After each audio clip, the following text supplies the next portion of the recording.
옆에 있는 분하고 한번 크게 인사해 볼까요? 우리 메리 크리스마스 한번 인사해 보겠습니다. 시작. 메리 크리스마스. 네. 이틀 뒤지만 오늘 예배라서 한번 해봤습니다. 아마 이게 세계 각국의 성탄 인사말인데요. 네. 일본이나 한국은 다 똑같죠. 메리 크리스마스인데 스페니쉬가 좀 멋있습니다. 페리스 라비다인데 이런 옆에 있는 분하고 한번 인사해보자. 페리스 라비다. 좀 약간 운율을 넣어서 한번 해볼까요? 시작. 페리스 라비다. 그 중국어는 뭐라죠? 성탄 꽈일러죠. 우리 중국의 인사말 한번 해보겠습니다. 시작. 성탄 꽈일러. 우리 한 가지만 더 해볼까요? 저 러시아어가 스로체스토폼 흐리스토핌인데 스로체스토폼 흐리스토핌 이게 메리 크리스마스입니다. 한번 해보겠습니다. 시작. 스로체스토폼 흐리스토핌 이게 이제 러시아로 메리 크리스마스인데요. 우리 이탈리아 하나만 더 보겠습니다. 부옹 나탈레인데 한번 여러분 한번 운율 넣어서 한번 해볼까요? 시작. 부옹 나탈레 이게 메리 크리스마스입니다. 제가 각국의 인사말인데요. 네. 우리 오늘 제목이 큰 기쁨의 좋은 소식이죠. 예, 모든 사람이 좋아할 만한 큰 기쁨의 좋은 소식이 이상의 무엇일까? 여러분 이게 뭐죠? 예, 베트남의 박항서 감독이 얼마 전에 스즈키컵에서 베트남을 우승시킨 그 행가의 장면이죠. 요즘 베트남에서 국민적인 영웅, 베트남의 최고의 국민 영웅이 국부로 추앙받는 분이 호치민인데 요즘 그런데요 베트남 사람들이 호치민 다음으로 최고의 영웅은 우리 박항서 감독이라고 하는데 그 정도로 이제 선풍적인 인기를 끌고 있는데요.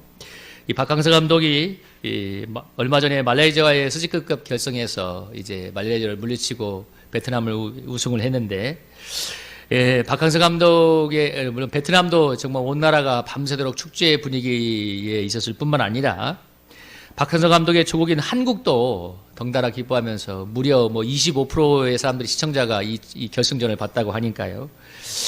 박항서 감독의 고향이 경남 산청인데 고향은 지금 그 고향 마을에는 현수막 걸리고 아주 축제 분위기라고 합니다. 여러분 이 정도면 정말 많은 사람이 기뻐하는 소식이죠. 근데 여러분 그런데 물론 베트남은 기뻐하고 한국도 기뻐하지만 그러나 결승에서 패한 말레이시아는 그날 온 나라가 무엇일까요? 초상집 정도는 아니어도 참 침울했겠죠. 말레이시아는 이렇게 막 사진에 보듯이 행가래 치고 밤새도록 온 수도가 난리가 축제 분위기였지만 말레이시아는 정말 이제 감독이 잘리니 많이 그야말로 이제 나라가 초상집처럼 되었는데요. 요즘 대학 합격자 발표가 나고 있는데 합격한 곳은 정말 축제의 분위기지만 또 떨어진 집은 정말 초상집입니다. 그래서 좋아할 수도 없는 것인데 이렇게 이 세상의 모든 소식은 누군가는 기뻐하면 누군가는 슬퍼하는 그런 소식이 많습니다. 그렇죠. 거의 누군가 합격하면 누군가 떨어져야 되고 누군가 이렇게 결승에서 우승을 하면 누군가 패한 사람이 있어야 되는 것이 이런 제루살렘 게임의 사인데요. 오늘 본문은 온 백성에게 미칠 큰 기쁨의 좋은 소식이라고 10장에 얘기하잖아요. 무엇 때문에 우리 예수님의 탄생이 온 백성에게 미칠 큰 기쁨의 좋은 소식인지 우리 한번 한 포인트 생각해 보겠습니다. 자, 우리 한번 읽어볼까요? 자, 큰 기쁨의 좋은 소식인 이유 시작. 예수님이 겸손의 왕으로 오셨기 때문입니다. 오늘 본문을 살펴보면 예수님의 탄생이 1장부터 6절까지 쭉 나오고였죠.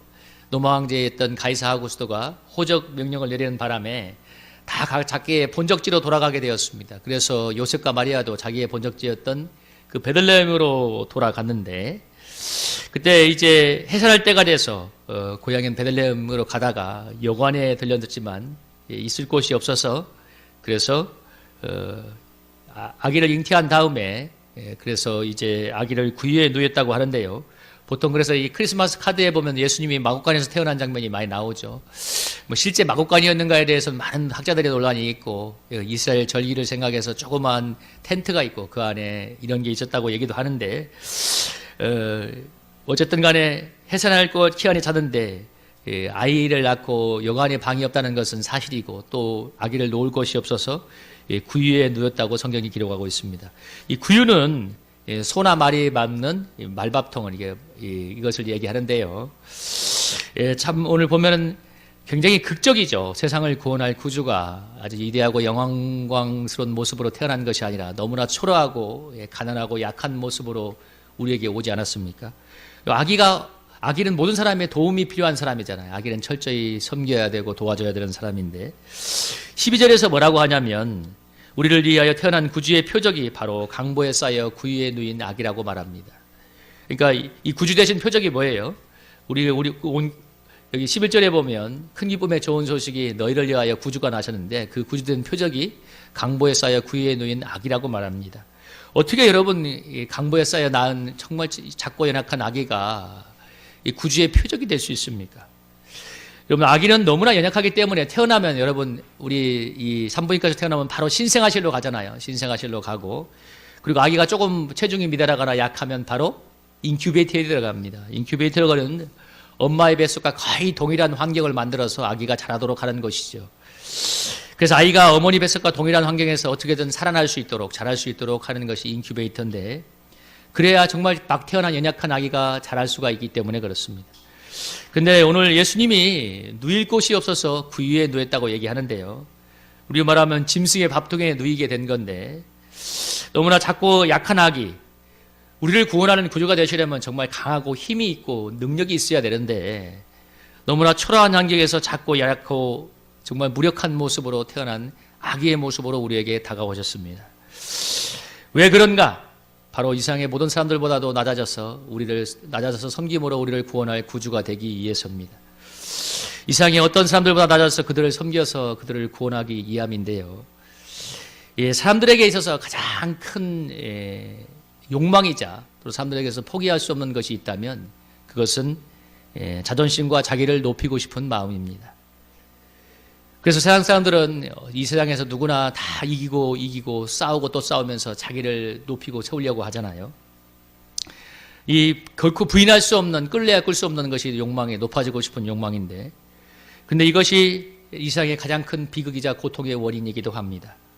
누구나 높아지고 싶어 하지 결코 낮아지고 싶은 마음은 없기 때문입니다. 그래서 치열한 경쟁과 비교의식이 사람들을 늘 숨막히게 합니다.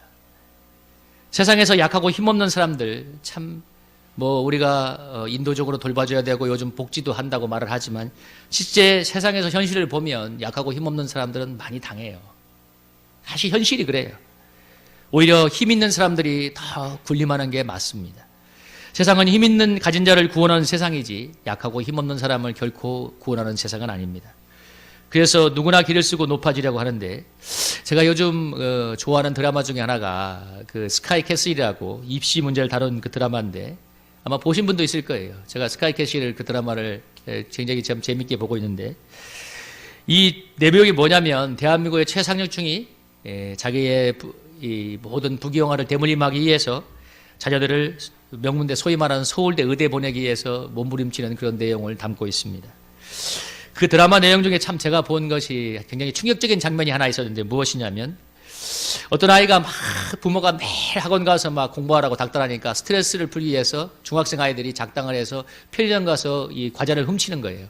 과자를 훔쳐가지고 남들이 안 보이는 곳에 가서 그 과자를 먹는 게 아니라 과자를 다 땅바닥에 쏟아놓고 막 발로 밟는 거예요. 막 이제 훔쳐가지고 과자를 발로 벌벗어 버려버리는 거죠.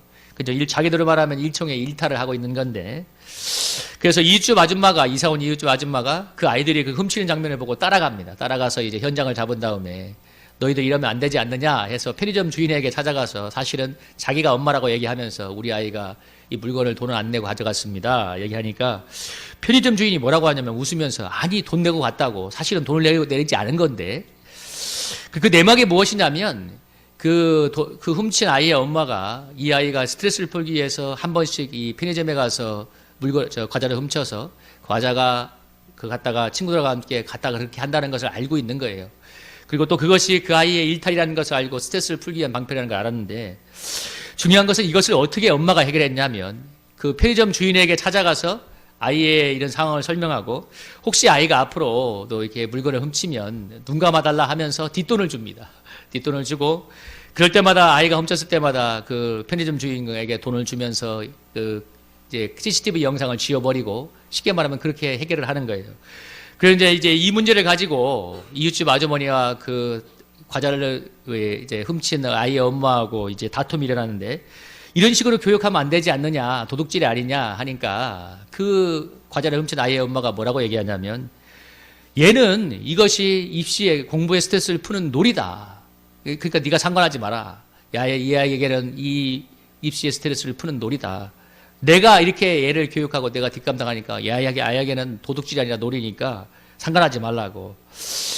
또 한 부모는 이렇게 얘기합니다. 막 자기 아내하고 너무나 교육 방식을 두고 막 다툼을 하는데 이제 이 아이의 아빠는 성적만 올리려고 하는 사람이고 그래도 아이의 엄마는 좀 아이의 인생에 대해서 생각하는데 그 아이의 아빠가 뭐라고 얘기하냐면 최고의 교육 방법은 성적을 올리는 거다. 아주 깔끔하게 정리를 했어요. 최고의 교육 방법은 성적을 올리는데 또 어떤 말하면 현실은에서 틀린 말은 아니죠.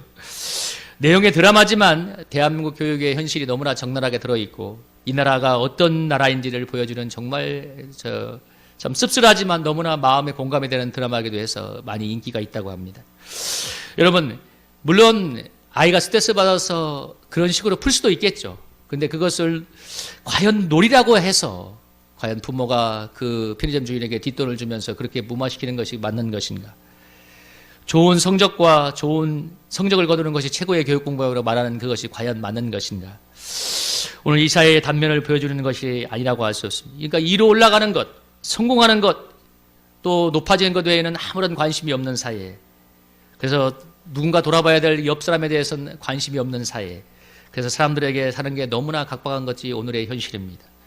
사람들이 모두 위로 올라가려고 하다가 사실은 서로가 죽어가는 세상이 되어가고 있습니다. 너무 싸우고 또 싸우고 차지하고 또 싸우고 이기고 또 이기려고 하니까 사람들이 서로 죽어갑니다. 우리 주님이 하늘의 영광을 버리고 이 땅에 내려오신 이유는 바로 이런 이 세상을 구원하기 위함이죠. 빌립보서 2장 3절에서 11절에서 이렇게 얘기하지 않습니까?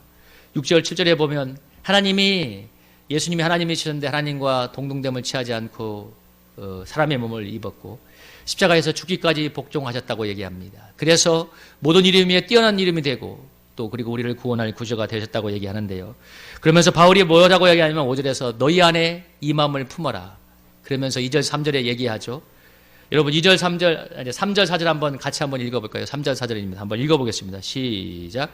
아무 일에든지 다툼이나 허영으로 하지 말고 오직 겸손한 마음으로 각각 자기보다 남을 낮게 여기고 각각 자기 일을 돌아볼 뿐더러 또한 각각 다른 사람의 일을 돌아보아 나의 기쁨을 충만하게 하라. 우리 5절까지 읽어보겠습니다. 너희 안에 이 마음을 품으라. 곧 그리스도 예수의 마음이니.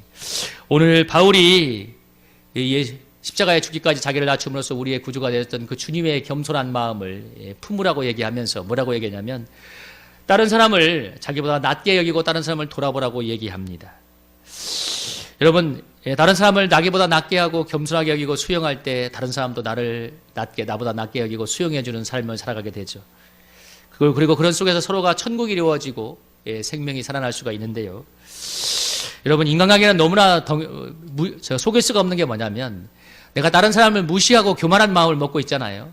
설사 말을 하지 않고 티를 안 내려고 하더라도 그 느낌은 누구나 갖게 되어 있습니다. 그러니까 교만해서 다른 사람을 무시하고 다른 사람을 깔보는 그 마음은 누구나 다 느낍니다.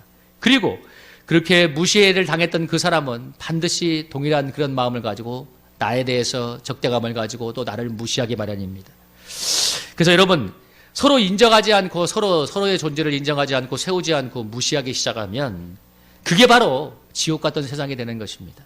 사실 이 세상은 돈이 없어서 힘든 것도 아니고 먹을 게 없어서 힘든 것도 아니고 사실은 다른 사람을 자기보다 결코 낮게 높이게 생각하지 않기 때문에 그렇습니다. 그래서 마음이 너무 힘든 거예요. 왜? 자기보다 좀 높아 보이는 사람은 견디기가 힘든 것이고 어떻게든 자기가 높이 올라가서 밑으로 내려깔고 싶지 밑에서 위를 보고 싶어 하지 않고 있습니다. 그래서 세상은 자기밖에 모르는 이기심으로 팽배해 있고 심지어 부부 사이도 너무 양보가 없습니다. 나를 위해서 희생해라, 나를 이해하라고 먼저 얘기하지 내가 먼저 나의 조그마한 자존심을 내리고 섬기려는 것들이 너무 사라졌기 때문에 너무 많은 가정이 사실 깨어지고 있잖아요.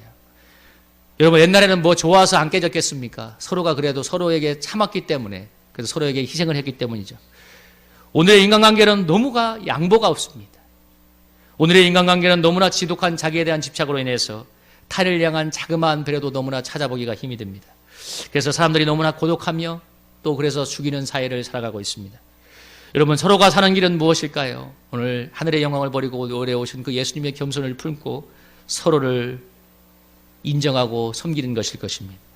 그때 서로가 살아나고 하나님이 살려주신 은혜가 있는데요. 십자가에서 죽기까지 자신을 낮추셨던 그 예수님을 하나님은 모든 이름보다 높이시고 모든 사람의 구주가 되게 하셨습니다. 이 세상은 왜 버리지 못하냐면 자기를 낮추거나 버리면 손해보고 잃어버릴 거라고 생각하기 때문에 그렇습니다. 그러나 사실은 여러분 하나님을 믿으십시오. 하나님은 자기를 낮추고 자기에 대한 집착을 내려놓고 겸손하게 낮아져서 섬기는 사람을 높여주시며 구원한 줄로 믿으시기 바랍니다. 우리 하나님께 대한 믿음이 있어야 돼요. 그래야 다른 사람의 마음을 얻고 진정으로 살아날 수가 있습니다. 여러분 수많은 사람이 있지만 십자가에 죽기까지 자기를 낮추시는 그 예수님의 겸손을 품고 살아가는 그리스도인만이 참된 겸손을 실천할 수 있습니다. 그리고 그리스도인이 모이는 교회는 이 그리스도의 겸손을 배우고 실천하는 곳 중에 하나가 되어야 됩니다. 그래서 교회에 와서 절대적으로 하지 않아야 될 게 뭐냐면 세상적인 가치로 사람을 판단해서는 안 됩니다. 근데 교회도 세상의 가치가 많잖아요. 세상에서 소위 있는 사람, 세상에서 소위 가진 사람이 사실 더 대접을 받는 것도 어떤 면에서는 사실입니다. 그래서 교회에 이 아픈 사람들, 낮은 사람들이 오면 너무 상처를 받습니다. 견디지를 못해요. 여러분 약한 자, 부족한 자가 더 높임을 받고 대접받는 곳, 그것이 교회가 되어야 되지 않겠습니까? 저는 지금 읽었던 책 중에서 제가 가장 은혜로운 예화 중에 하나가 뭐냐면 이건 사실이었기 때문에 필리반 씨가 쓴 교회 나의 사랑 나의 고민이라는 책에 보면 이런 내용이 나옵니다. 그 교회에 어느 남아프리카에 있는 하는 교회인데 장애를 가진 한 청년이 나옵니다. 아마 그 백인들이 주로 나오는 교회였을 거예요. 근데 지적장애를 가졌는데 이 청년이 뭘 좋아하냐면 너무 찬양을 좋아하고 연주하는 걸 좋아하는 거예요. 그래서 그 교회 찬양팀 멤버로 들어왔는데 그래서 그 교회 찬양팀은 기꺼이 장애 청년을 멤버로 받아들였는데 그리고 그에게 일렉 기타를 맡겼습니다. 베이스를 맡겼는데 근데 예배 때 함께 연주하면서 찬양을 하는데 사실 그 청년의 연주는 완전 꽝입니다. 지적장애가 있기 때문에 박자 꽝, 완전히 꽝이기 때문에 도저히 같이 연주할 수가 없어요. 그래서 내는 고육지책이 뭐냐면 이 청년이 연주하는 일렉 기타에 연결된 앰프는 꺼져 있는 것입니다. 그러니까 이 지적장애자가 늘 연주를 하지만 함께 연주하는 것처럼 보이지만 사실은 소리가 안 나는 거죠. 그렇게 하면서 찬양팀은 찬양을 하면서 그 청년도 받아주고 있는데 근데 1년에 한 번 어떤 일을 하냐면 성탄 때가 되면 이 장애 청년을 위한 1인 발표회를 가집니다. 그러면 어떻게 하냐면 그때만큼은 모든 이 찬양팀의 멤버들이 이 악기 연주자들이 그 청년의 연주에 맞추는 거예요. 다 틀린 연주죠. 뭐가 맞겠어요? 박자가 맞겠어요? 무엇이 맞겠어요? 엉망인 그 반주에다 맞춰서 연주를 합니다. 그러면 그 1인 독주에 전 교인들이 와서 이 장애 청년의 틀리는 반주를 다 들어주면서 끝날 때마다 뜨겁게 박수를 쳐주고 격려를 해줍니다. 여러분 한 장애 청년을 위해서 1년에 한 번은 그렇게 해줍니다. 여러분 은혜가 되지 않습니까? 정말 교회가 무엇이 되어야 되는가에 대해서 정말 감동적인 예화입니다. 여러분 인간적으로 그 부족한 청년이 세상 가면 늘 무시받을 거 아니에요. 사람 대접 못 받잖아요. 우리나라가 얼마나 회개해야 되는 나라냐면 장애인 얘기하지만 장애인들 미래학교 장애인 학교 들어온다고 하면 혐오 소리라고 데모하지 않습니까? 땅 집값 떨어진다고. 서울 시내가 일하고 있어요, 여러분. 많은 그 사람 중에 아마 그리스도인이 있을지도 모릅니다. 여러분 교회는 무엇입니까? 그 장애 청년이 왔을 때 그 박수 쳐줄 수 있는 그 마음의 여유와 여백. 여러분 그 청년이 어디 가서 대접받겠어요?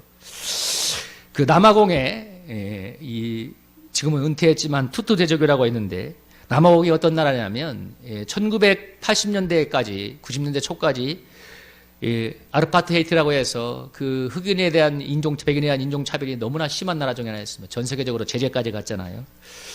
그래서 이제 1900년대 후반에 만델라가 인권운동했던 만델라가 대통령이 되었을 때 어떤 일이 벌어졌냐면 수많은 이 세계가 염려했습니다. 왜냐하면 흑인들이 너무나 수십 년간 아니 수백 년간 백인들에게 착취를 당하고 인종차별을 당했고 학살을 당했기 때문에 틀림없이 만델라가 대통령이 되고 나면 이 남아공은 내전이 벌어지거나 또 흑인에 의한 백인에 대한 복수극이 벌어질 거다 염려를 했는데 그런데 이 만델라는 대통령이 되고 나서 이 백인들과의 적극적인 관용과 화해를 통해서 그 나라가 분열되거나 서로 학살하거나 그런 일이 없고 화해와 일치 속에서 아름답게 이루어졌습니다.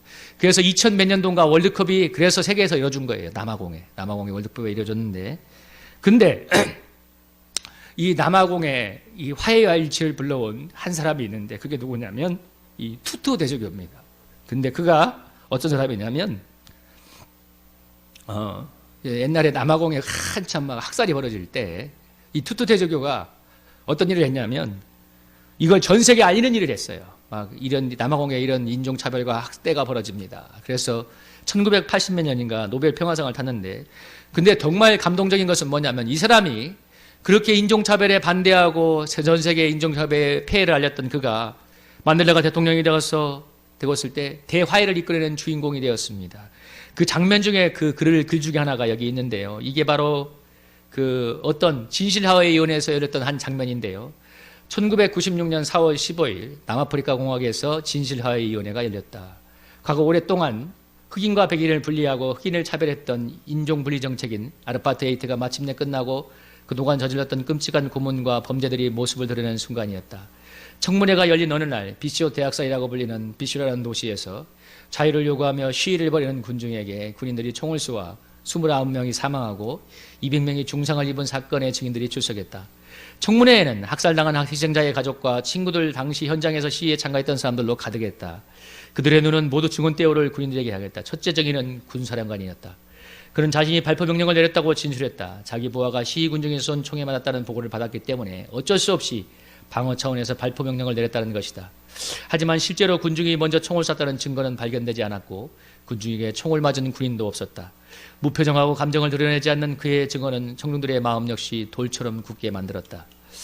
다음 증인은 장교들이었다. 증언대에 나선 장교는 자신이 상부의 명령을 받아 부하병들에게 총을 쏘라고 명령했다고 말했다. 그리고 다음 순간 그런 증언대에서 몸을 돌려 청중에게 바라보며 말을 이었다. 죄송합니다. 저는 앞으로 남은 생애 동안 학살의 짐을 어깨에 짊어지고 살아가게 될 것입니다. 저희는 그 짐이 사라지기를 바랄 수 없습니다. 학살은 분명히 일어났습니다. 그러나 제발 저는 여러분이 그날을 잊어주시기를 부탁드리는 게 아닙니다. 그것은 있을 수 없는 요청입니다. 하지만 저희를 용서하고 군인들이 다시 사회로 돌아갈 수 있게 온전히 받아주시고 당시 저희가 처했던 상황과 압박을 부디 헤아려 주십시오. 제가 부탁드리고 싶은 건 이것이 전부입니다. 죄송합니다. 이 말밖에 할 수 없습니다. 죄송합니다. 장교의 진심 어린 참회는 청중들의 마음을 열었다. 갑자기 우리와 같은 박수가 터져나왔다. 박수 소리가 가라앉고 위원회 의장을 맡은 투투 제주가 이렇게 말했다. 잠시 침묵의 시간을 갖도록 합시다. 왜냐하면 지금 여기에서 심오한 어떤 일이 우리에게 일어나고 있기 때문입니다. 모두가 알듯이 용서를 구하는 것은 용서하는 것만큼이나 어려운 일입니다. 그러나 우리는 또한 용서 없이는 우리에게 미래가 없음을 잘 알고 있습니다.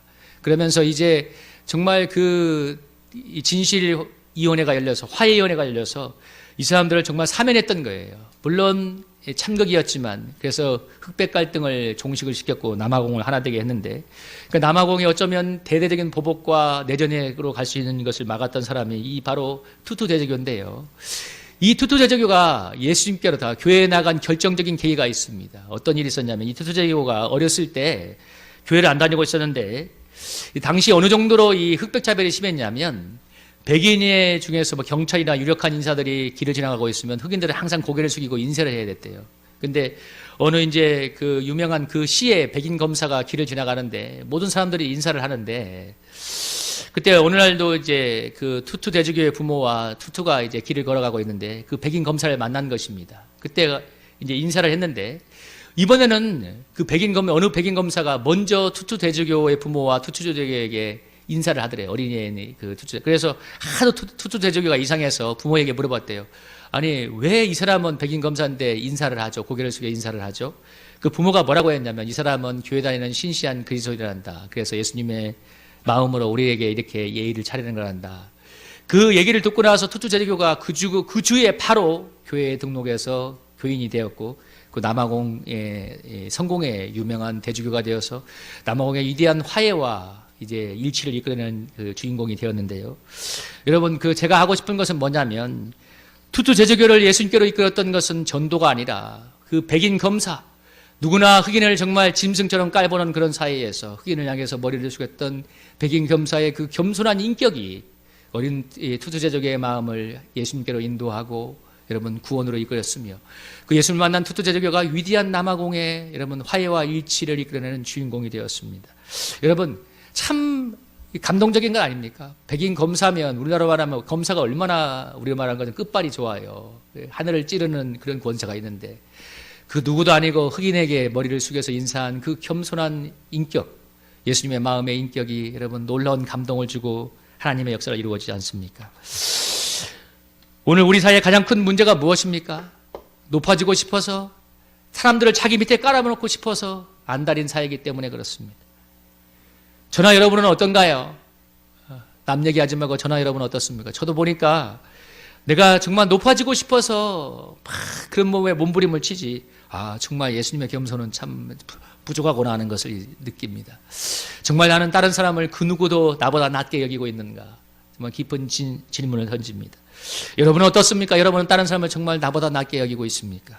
그 백인 검사가 정말 흑인들을 짐승처럼 보았던 그런 사회에서 그 흑인을 향해서 머리를 숙일 만큼 우리가 그 정도의 겸손이 있습니까? 여러분, 우리 죄인들을 구원하기 위해서 정말 서로가 높이려고 하다가 죽어가는 이 교만한 죄인들을 구원하기 위해서 예수님이 위대한 겸손으로 이 하늘의 영광을 버리고 우리에게 오셨습니다. 여러분, 그 주님을 우리 성탄에 맞아서 우리 마음에 모셔드리기를 축복합니다. 그리고 여러분이 실제적으로 여러분의 마음속에 여러분의 주위에 있는 사람들에 대해서 나보다 낮게 여기는 마음을 갖기를 축복합니다. 그때 평화가 오는 거예요. 여러분 2장 14절에 뭐라고 하나요? 여러분 2장 14절 한번 읽어볼까요? 한번 읽어보겠습니다. 시작. 지극히 높은 곳에서는 하나님께 영광이요 땅에서는 하나님이 기뻐하시는 사람들 중에 평화로다. 여러분 하나님이 기뻐하시는 사람들 중에 평화가 온다고 합니까? 누가 하나님이 기뻐하나요? 하나님은 교만한 자를 물리치고 겸손한 자에게 은혜를 내려준다고 말하고 있습니다. 여러분 예수님의 마음에 겸손을 품은 사람을 하나님이 기뻐하시고 그 마음에 하늘의 평안을 내려주는 줄로 믿습니다. 그리고 그 평안이 있는 사람이 여러분 진정으로 싸우는 이 시대에, 높아지려는 이 시대에 그 주님의 평안을 전할 수 있고 화해와 생명의 살아남을 만들어낼 수 있는 축복의 사람이 될 수 있습니다. 여러분 성탄을 맞아서 강보에 쌓여서 아기로 오신 그 구주가 표적이라고 하는 이 말씀 앞에서 우리가 겸손하신 그 주님을 우리 마음에 다시 한번 모셔드릴 수 있기를 기도합니다. 우리 바울의 얘기처럼 예수님의 겸손을 품음으로써 하늘의 평화가 우리 마음에 충만하게 임할 수 있기를 주님의 이름으로 축복합니다. 그래서 정말 높이고 싸우고 또 싸우고 이기고 또 이기고 가지고 또 가지려고 하는 이 시대 사람들에게 그들의 참된 평화와 평안을 전할 수 있는 여러분 축복의 사람 되기를 주의 이름으로 축복합니다.